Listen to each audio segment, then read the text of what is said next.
Cricket ஆர்வலர்கள் அனைவரையும் pass cricket media சார்பாக வருக வருக என அன்போடு வரவேற்கிறேன்.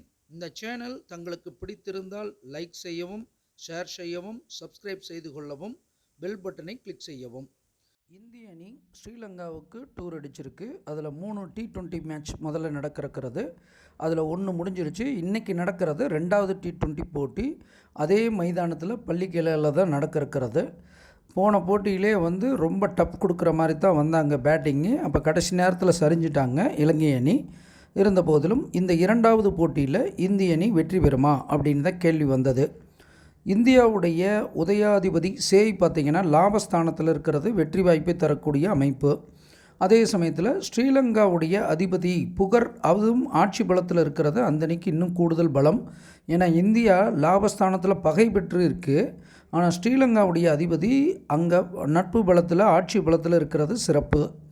மேலும் மால் நோக்கி வருவது ஸ்ரீலங்காவுக்கு கூடுதல் சிறப்பை தருகிறது. ஆனால் இந்தியாவை நோக்கி பாம்பு வருவது இந்தியாவுக்கு அவ்வளோ சிறப்பு இல்லை அப்படிங்கிறத காண்பிக்கிறது. ஸோ 3ஆம் இடத்துல கவிப்பு இருக்கிறதுனால திடீர் அதிரடி ஆட்டத்தினால இந்தியாவுக்கு சில சங்கடங்கள் தடைகள் வரலாம். இதில் ஸ்ரீலங்காவுடைய லாபஸ்தானத்தில் மந்தன் இருக்கிறது கொஞ்சம் வெற்றி வாய்ப்பில் குறைபாடு, சங்கடம், தடை அப்படின்னு சொல்லலாம். ஆனால் இந்தியாவுடைய லாபஸ்தானத்தில் போய் அதாவது இந்திய அதிபதியே சேய் உட்கார்றது அதுக்கு நல்ல கூடுதல் பலமாக காண்பிக்கிறது. ஸோ பாம்பு நோக்கி வந்தாலும் கூட குரு பொன் பார்வை பெற்ற பாம்பாக இருக்கிறது கொஞ்சம் நன்மை. அப்போ இந்த மேட்சை பொறுத்தளவுக்கு கொஞ்சம் அவங்க இன்னும் கொஞ்சம் ஆதிக்கத்தை கூடுதலாக காமிப்பாங்க ஸ்ரீலங்கா. அதிலிருந்து மீண்டு நமக்கு இந்திய அணி இந்த போட்டியில் சிறப்பாக செயல்படுவாங்கன்றது தெரிகிறது. விளையாடாத ஒரு புதிய வீரருக்கு கூட இந்த போட்டியில் வாய்ப்பு கொடுக்கறதுக்கும் வாய்ப்புகள் நிறைய இருக்கிறது. அப்படி வாய்ப்பு கொடுக்கும் பட்சத்தில் அவரும் சிறப்பாக செயல்படுவார்னு சொல்லலாம்.